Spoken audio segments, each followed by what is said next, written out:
السلام علیکم ورحمۃ اللہ وبرکاتہ۔ الحمدللہ رب العالمین والعاقبۃ للمتقین والصلاة والسلام علی رسولہ الامین وعلی آلہ وصحبہ اجمعین ومن تبعہ بإحسان الی یوم الدین، اما بعد فاعوذ باللہ من الشیطان الرجیم وَإِذِ اعْتَزَلْتُمُوهُمْ وَمَا يَعْبُدُونَ إِلَّا اللَّهَ فَأْوُوا إِلَى الْكَهْفِ يَنشُرْ لَكُمْ رَبُّكُمْ مِنْ رَحْمَتِهِ وَيُهَيِّئْ لَكُمْ مِنْ أَمْرِكُمْ مِرْفَقًا۔ محترم حضرات و خواتین،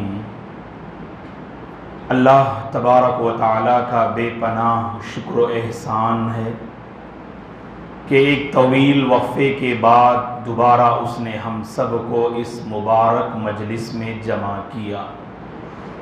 3 ہفتوں کے وقفے کے بعد آپ تمام کی حاضری یقیناً اللہ تبارک و تعالی اس حاضری کو قبول فرمائے، اور جس نیک مقصد کو لے کر ہم سب ہفتے میں ایک مرتبہ مسجد ہدیٰ عمر آباد میں جمع ہوتے ہیں، اللہ تعالیٰ اس نیک مقصد میں ہم سب کو کامیابی عطا فرمائے، آمین۔ آپ تمام اس درس کے لیے جو وقت کی قربانی دے رہے ہیں، اللہ اس وقت کی قربانی کو قبول فرمائے، اس کے بدلے آپ تمام کی زندگی میں، عمر میں اللہ برکت نصیب فرمائے، ہر قسم کی آفتوں سے، بیماریوں سے اللہ آپ تمام کی حفاظت فرمائے، پرسکون زندگی پروردگار آپ تمام کو میسر اور نصیب فرمائے، آمین۔ محترم حضرات و خواتین، یہ بات آپ جانتے ہیں کہ سیرت رسول صلی اللہ علیہ وسلم کی ہماری یہ کلاس، جس میں اب تک جو باتیں ہم نے معلوم کی، وہ مکی زندگی کا وہ دور جس میں اللہ کے نبی صلی اللہ علیہ وسلم، آپ پر ایمان لانے والے صحابہ اور صحابیات کو دشمنان اسلام نے کس قدر اذیتیں اور تکلیفیں دیں، اس سے پہلے کی بہت ساری کلاسوں میں ہم نے اس موضوع کے حوالے سے کچھ تفصیل سے آپ کی خدمت میں بہت ساری باتیں واقعات کی روشنی میں ہم نے رکھی۔ اس سلسلے کو ہم آگے بڑھاتے ہیں۔ اب ہم سیرت کے ایک نئے چیپٹر میں ہم داخل ہو رہے ہیں۔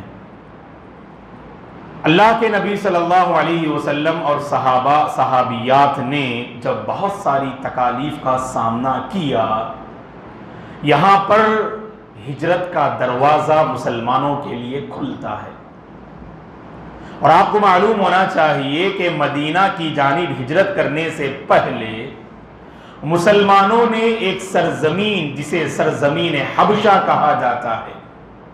دراصل آج اگر آپ تاریخی ناحیے سے دیکھیں تو جو آج سوڈان کا علاقہ ہے، تو اس سوڈان کے پاس یہ حبشہ کا علاقہ جو ہے آباد تھا۔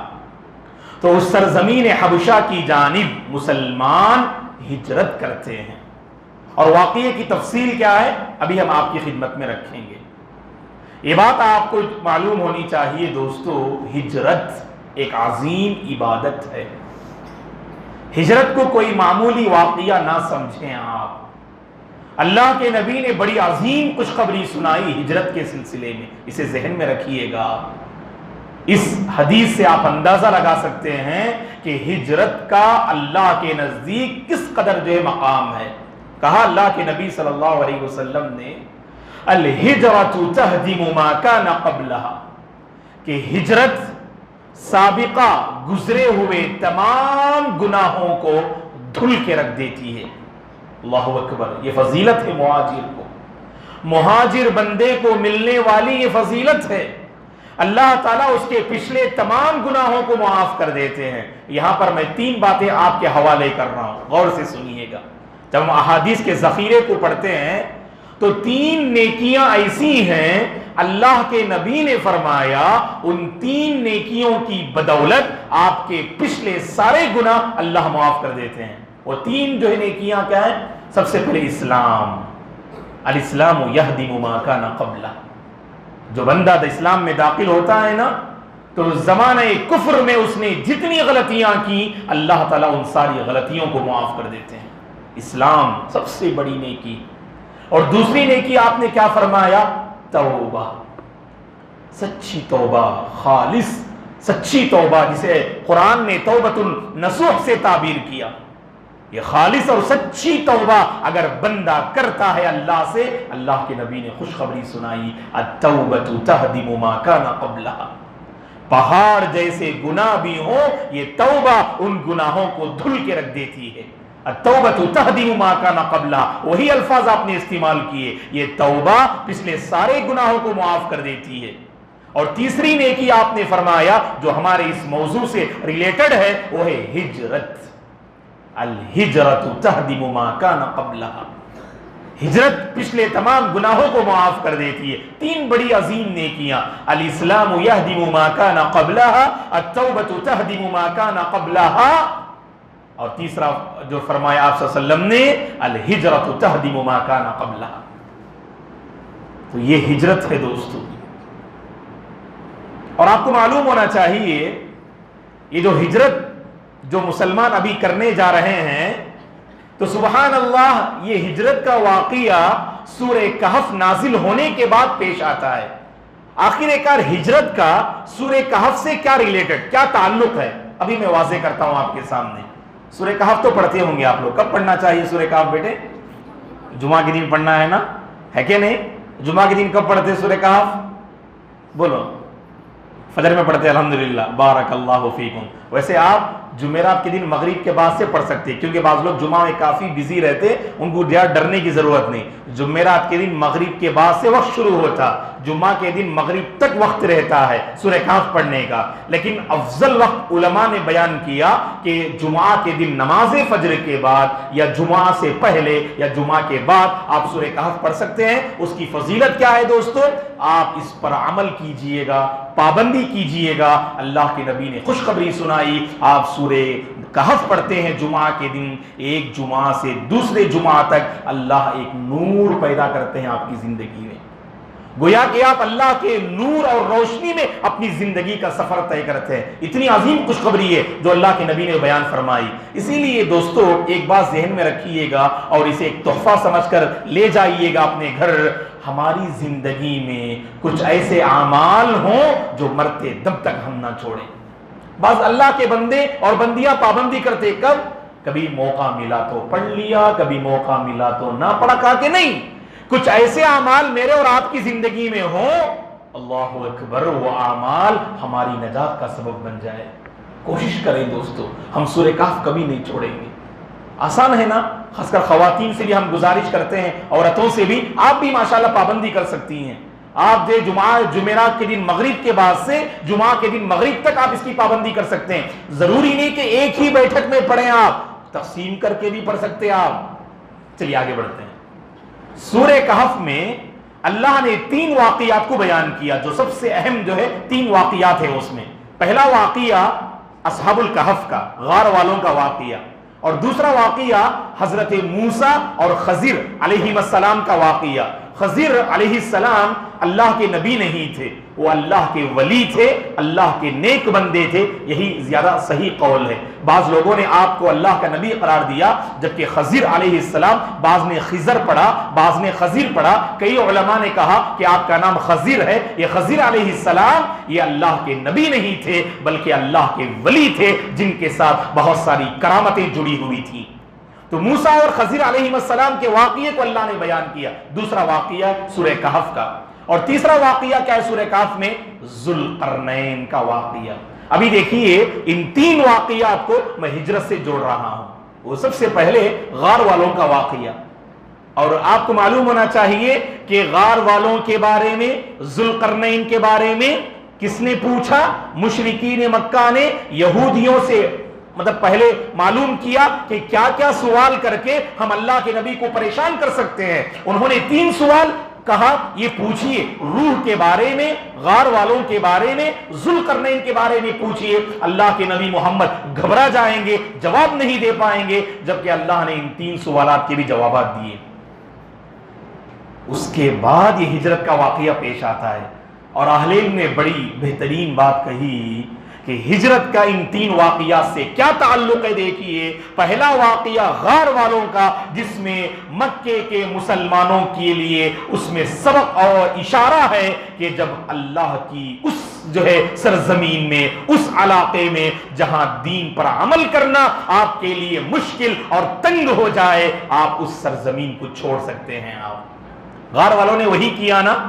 جب ظالم بادشاہ ان نوجوانوں کے پیچھے پڑ گیا، ان کی جان کے پیچھے، ان کے ایمان و دین کے پیچھے پڑ گیا، اپنے ایمان کا تحفظ کرنے کی خاطر ان نوجوانوں نے اپنا علاقہ چھوڑا اور غار کی جانب انہوں نے پناہ لی. وَإِذِ اعْتَزَلْتُمُوهُمْ وَمَا يَعْبُدُونَ إِلَّا اللَّهَ فَأْوُوا إِلَى الْكَهْفِ يَنشُرْ لَكُمْ رَبُّكُمْ مِنْ رَحْمَتِهِ. اللہ تعالیٰ نے اس آیت میں اسی واقعے کی طرف اللہ نے اشارہ کیا.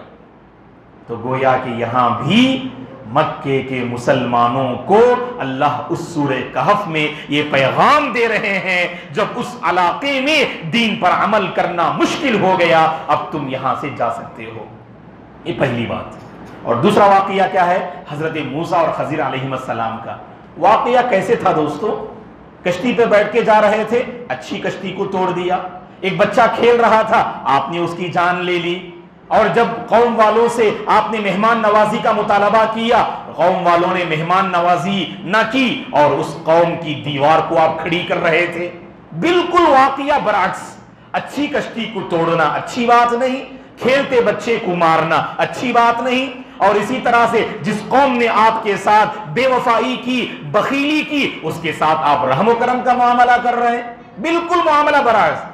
یہاں پر اللہ یہ پیغام دے رہے ہیں مکے کے مسلمانوں کو اس واقعے سے.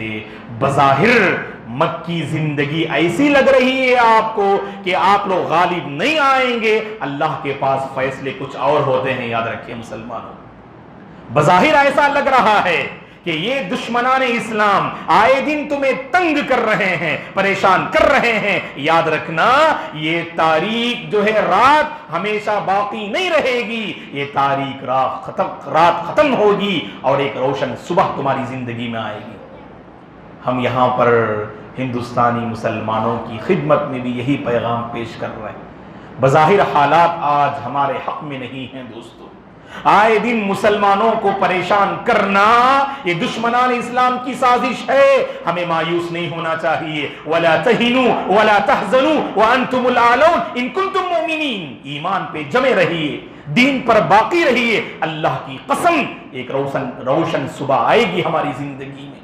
یہ ہر قسم کی مصیبتیں دور ہوں گی، ہر قسم کی پریشانیاں ہم سے چھٹ جائیں گی. یہ ہمیں امید لے کر آگے بڑھنا ہے دوستو. ہمیں مایوس نہیں ہونا ہے، کیونکہ مایوسی کو شریعت نے کفر سے تعبیر کیا، اور امید کی کرن ہمیشہ اپنی زندگی میں رکھنا چاہیے. اور تیسرا واقعہ کیا تھا؟ ذوالقرنین کا واقعہ. کیا ریلیٹڈ ہے ہجرت سے؟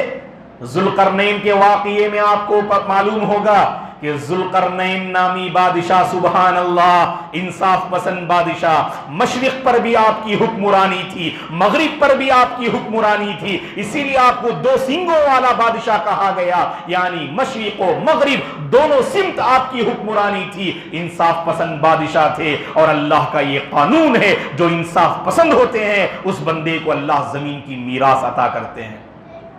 اللہ اپنے نیک بندوں کو زمین کی وراثت عطا کریں گے. یہ سب ایسے حالات میں یہ صورت نازل ہوئی، لوگوں کے وہم و گمان میں بھی نہیں آ سکتا یہ مسلم قوم کامیاب ہوگی. اور جب مسلمانوں نے مدینہ کی جانب ہجرت کی، مختصر سی مدت میں مسلمانوں کے پاور کو دنیا کے لوگوں نے اپنی آنکھوں سے دیکھا. یہی دوستو مسلم قوم کی طاقت ہے. یاد رکھیں، مسلم قوم کے پاس ایمان کی طاقت ہے. اللہ کی قسم دنیا کی کوئی طاقت اس کا مقابلہ کر نہیں سکتی ہے. یہاں پر اللہ وہی بتا رہے ہیں کہ ذوالقرنین کے واقعے سے تم یہ سبق حاصل کرو، اللہ کی یہ سرزمین اللہ اپنے بندوں ہی کو اس کا وارث بنائے گا. اللہ کی سرزمین ہے یہ, اس سرزمین میں اللہ اپنے نیک بندوں کو وارث بنائے گا. چلیے آگے بڑھتے ہیں. اب سمجھ میں آیا نا آپ کو کہ ہجرت کا سورہ کہف سے کیا تعلق ہے؟ سورہ کہف میں کتنے واقعات ہیں؟ 3 واقعات ہیں. غار والوں کا واقعہ, حضرت موسیٰ اور خضر علیہ السلام کا واقعہ, ذوالقرنین کا واقعہ. ان 3 واقعات کا ہجرت سے کیا تعلق ہے ابھی ہم نے بتا دیا. ابھی ہم آگے بڑھتے ہیں. تو یہ واقعہ کب پیش آیا؟ یعنی پہلی ہجرت جو مسلمانوں نے کی وہ کون سی زمین کی جانب؟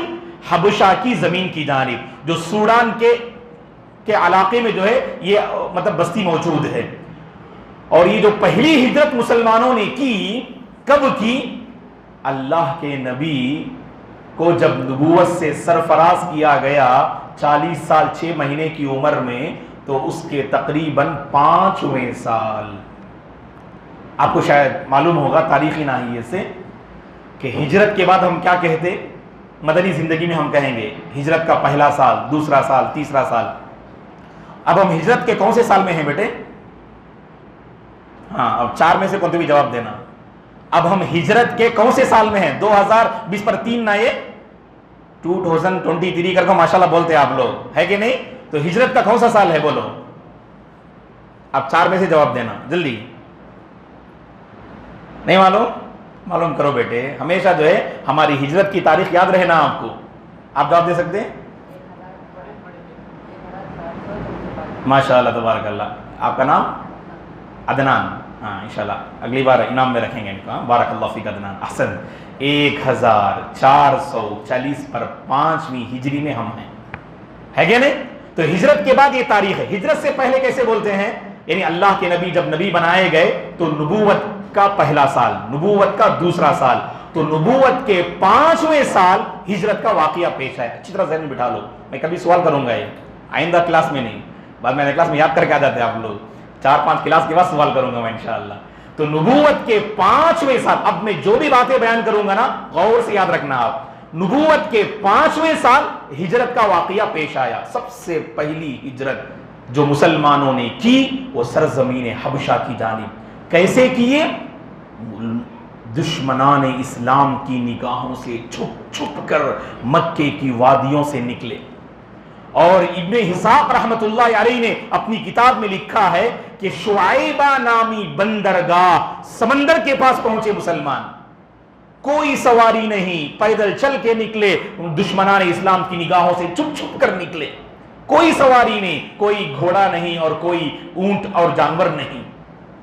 اور اللہ کا کرنا اور اللہ کی مدد ہوئی کہ اس بندرگاہ کے پاس تاجروں کی 2 کشتیاں وہاں پہنچی, اور ان کشتی والوں نے ان لوگوں کو دیکھ کر آدھا دینار کرائے پہ لے کر ان کو سوار کر لیا.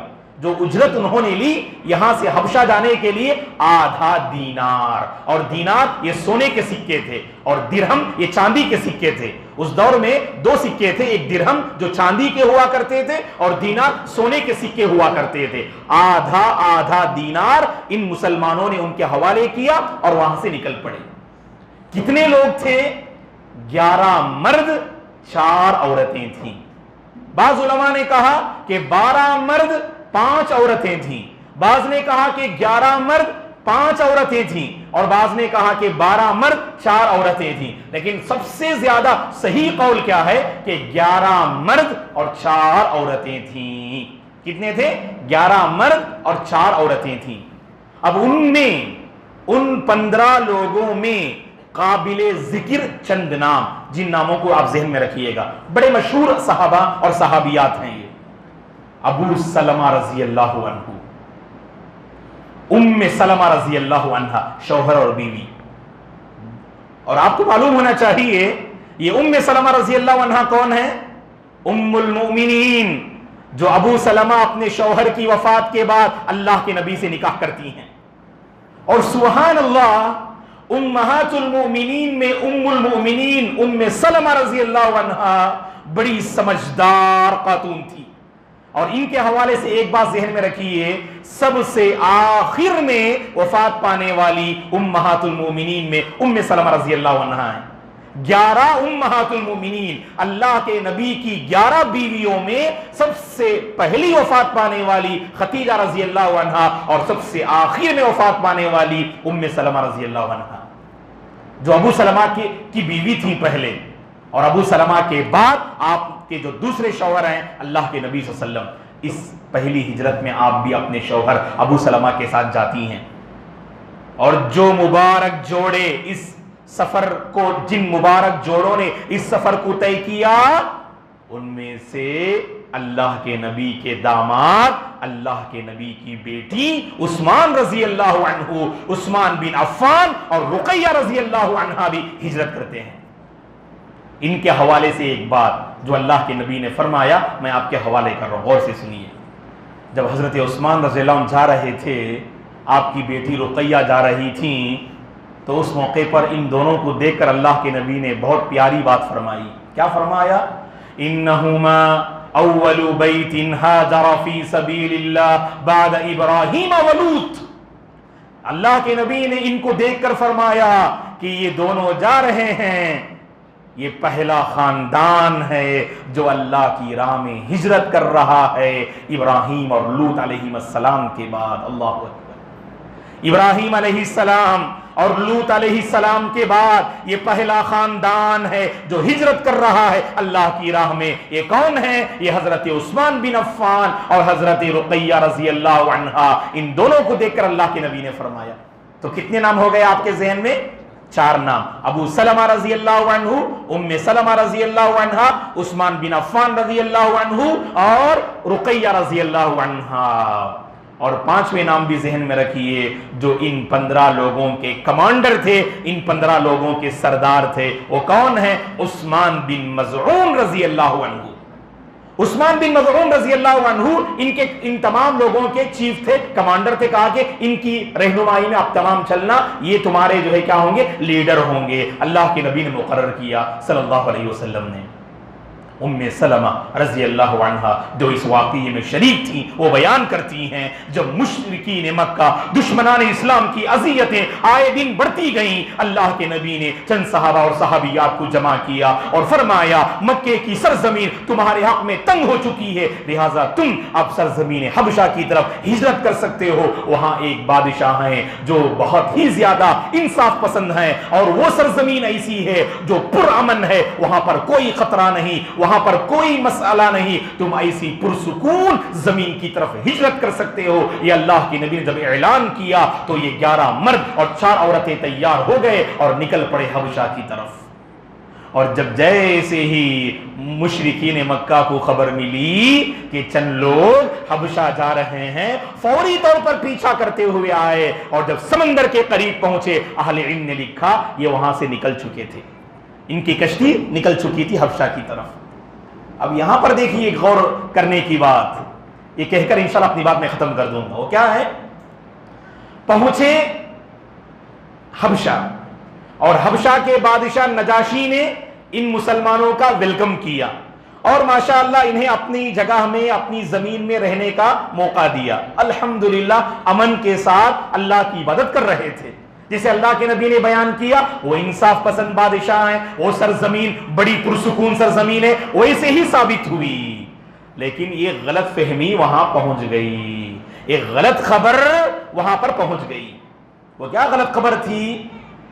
حبشہ میں جو 15 مسلمان تھے، ان کو یہ خبر پہنچی کہ مکے کے سارے لوگ مسلمان ہو گئے ہیں، اور اللہ کے نبی نے نعوذ باللہ ایک مطلب 2 طرح سے خبر پہنچی۔ پہلی خبر جو پہنچی، جسے بعض لوگوں نے لکھا اپنی کتابوں میں کہ مکے کے سارے لوگ مسلمان ہو گئے، اور دوسری جو غلط خبر پہنچی کہ نعوذ باللہ اللہ کے نبی ثم نعوذ باللہ اللہ کے نبی نے بتوں کی پوجا کرنے والوں کے ساتھ کمپرومائز کر لیا کہ تمہاری مورتیاں بھی صحیح ہیں اور ہمارے خدا بھی صحیح ہیں، لہذا تم مورتیوں کی بھی پوجا کر سکتے ہو۔ اس طرح اللہ کے نبی نے کمپرومائز کر لیا، یہ خبر پھیل گئی۔ اسے کہتے ہیں واقعے کا ایک ٹائٹل ہے قصہ غرانیق، قصہ غرانیق۔ اور واقعہ کیا تھا سنیے، 20 پر 7ویں پارے میں پڑھیے آپ، اللہ نے ایک سورت کو ذکر کیا جس میں سجدے والی آیت ہے، سورہ نجم، سورہ نجم. تو سورہ نجم کے حوالے سے امام بیہقی رحمۃ اللہ علیہ نے اس واقعے کو جو نقل کیا ہے، جبکہ امام بخاری، امام مسلم رحمۃ اللہ علیہ، امام ابن کثیر، کئی علماء نے کہا یہ واقعہ من گھڑت ہے، بے بنیاد ہے، یہ واقعہ باطل ہے. واقعہ کیا تھا؟